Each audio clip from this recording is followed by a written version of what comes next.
Meenakshi, you there? Yes, I'm here, Mitaji. Yeah. Yes, it's is if possible, can you start your camera? Yeah. One second. Yeah, that's okay, perfectly fine. Yes, Meenakshi, you wanna ask any question there, or you wanna share your experience? Sure thing, Mitaji. I'm so thankful and grateful for this opportunity. Um, I have been doing yoga and also attended meditation sessions with the Mita Wellness. Currently, I moved to a new suburb, unable to continue that. So this virtual session comes as a great gift for this year. Thank you so much for organizing and facilitating and driving this. Really heartfelt gratitude. How it impact my life? Personally, I have a sleep disorder. I always want to stay busy. I want to keep doing things. Um, yeah,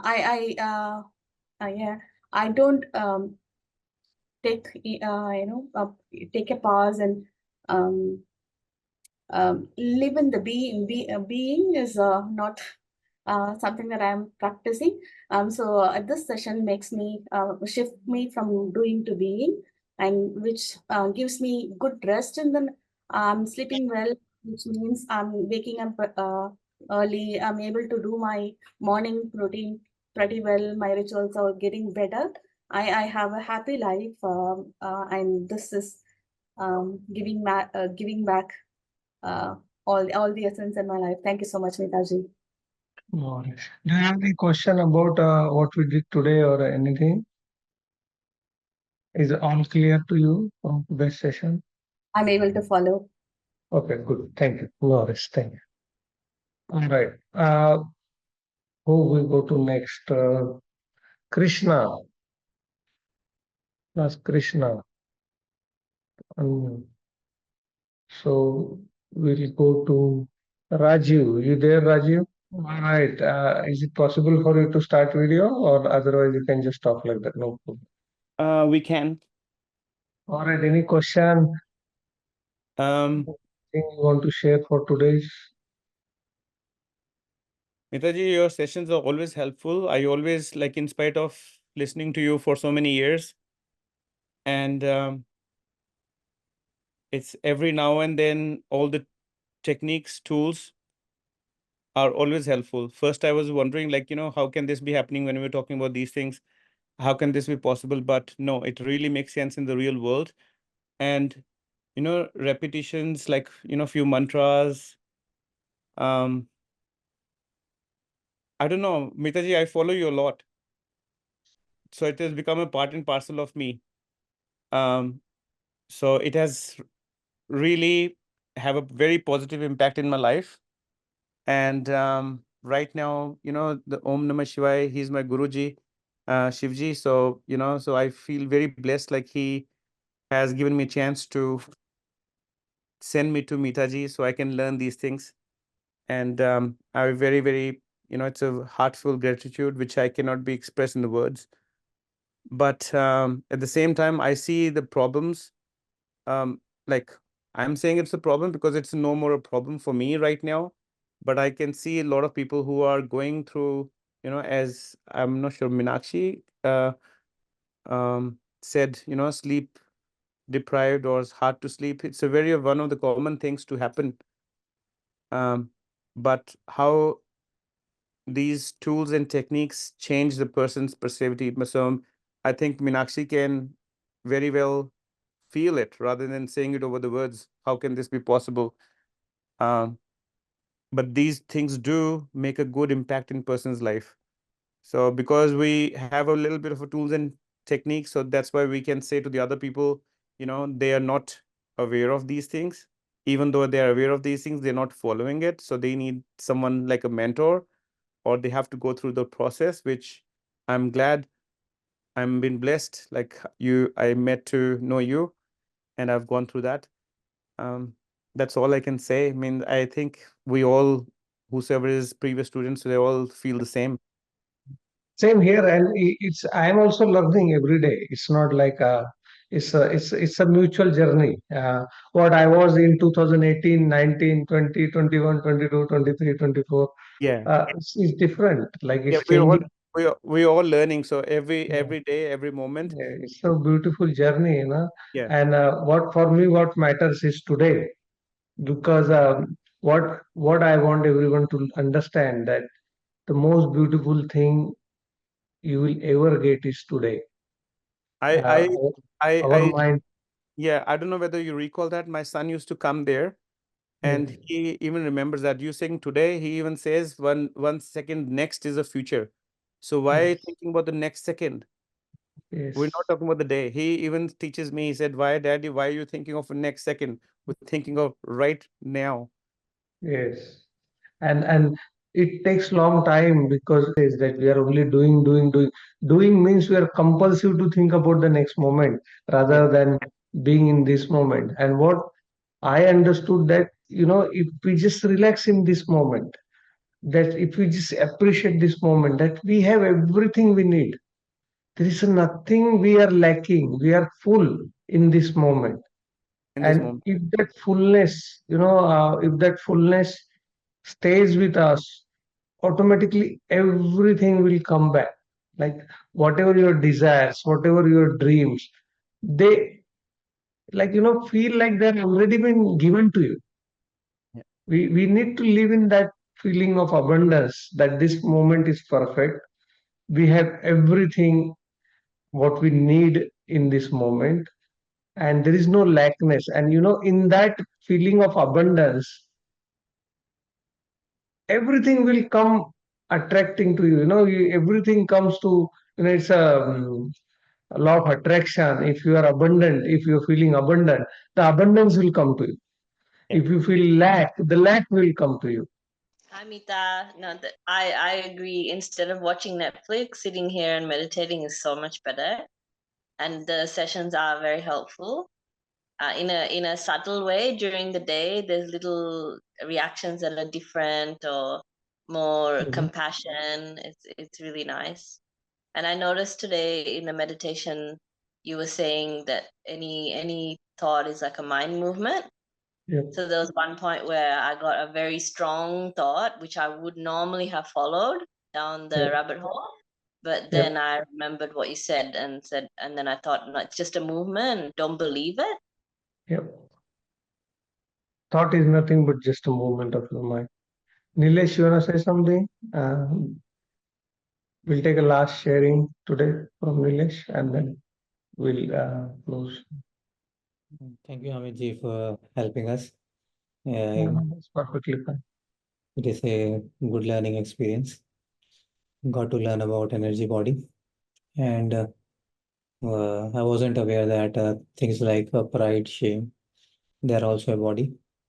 And then I was thinking about it that when we feel pride, when we feel proud, when we feel the shame, our body becomes heavy. So I was thinking about it, and then I was thinking the impact of food which we have on our energy body. For example, when we eat something, how it impacts our energy body. For example, if someone is eating uh, an animal, and then that animal was when uh, he or she was being slaughtered, the state of his or her mind, a lot of fear and a lot of pain. So someone who eats the food, I was thinking what kind of energy. Yeah, I was thinking, yeah. Now, this is a good chain of thought because anything what you become what you eat. So we are not advocate of any kind of food, but what I'm saying is you eat and you feel it, and you decide. So one day you eat a vegan, one day you eat non-veg, one day you eat non, and you feel.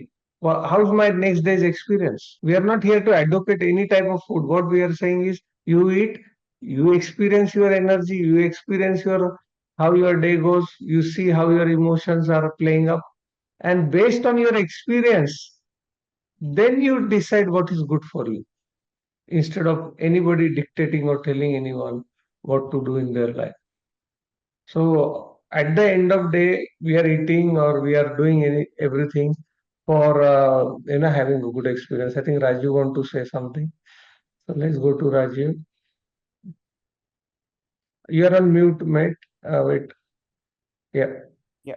So regarding when we talk about eating, the advocacy of what we're eating. So I asked you the same question maybe 4 or 5 years ago, and you said the same answer. I certainly believe that. That's very, very true.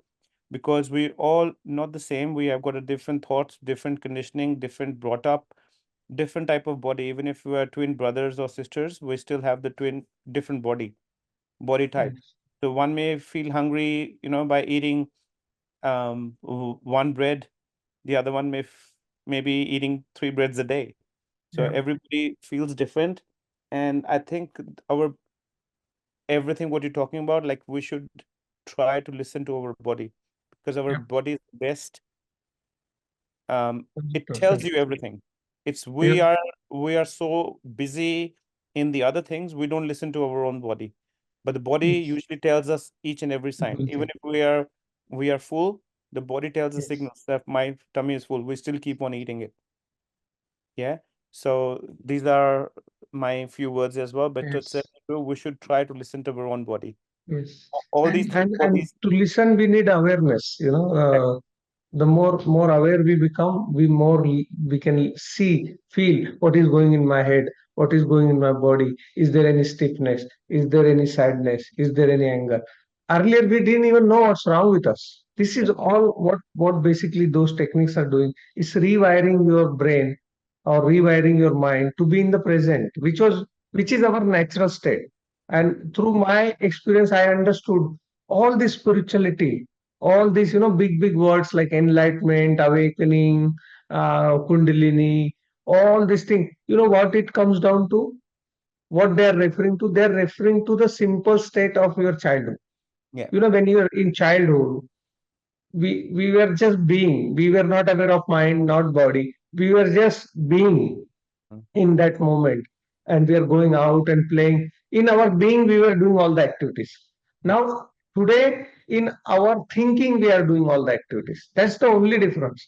So if we can rewire our brain back to being, and in beingness, then you do everything. You run, you go to office, you do your business, whatever. But in your beingness, that what we did in our teenage or in our childhood, Yeah. that we were always being in that one particular day, looking forward to playing with children, playing with for friends, and smiling and full of energy, and people are surprised how come you have so much energy and all those things, because we never thought about next moment. We were always in that moment.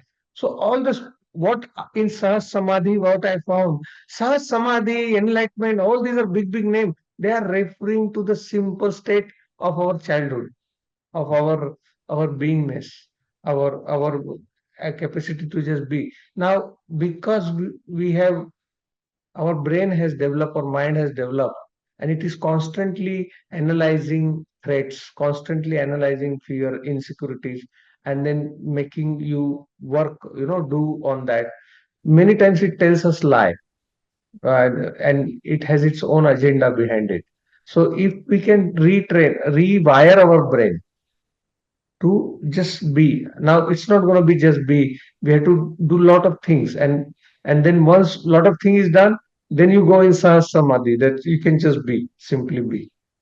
And in that beingness, in that stillness, the rewiring happens. And one day comes, the switch just flips Yeah. to the original being. And that's what they call, a person is now Buddha or established in samadhi. All they are referring is they have gone back to their original mind. Mm. It took me, I was surprised when I had some experiences. I was surprised.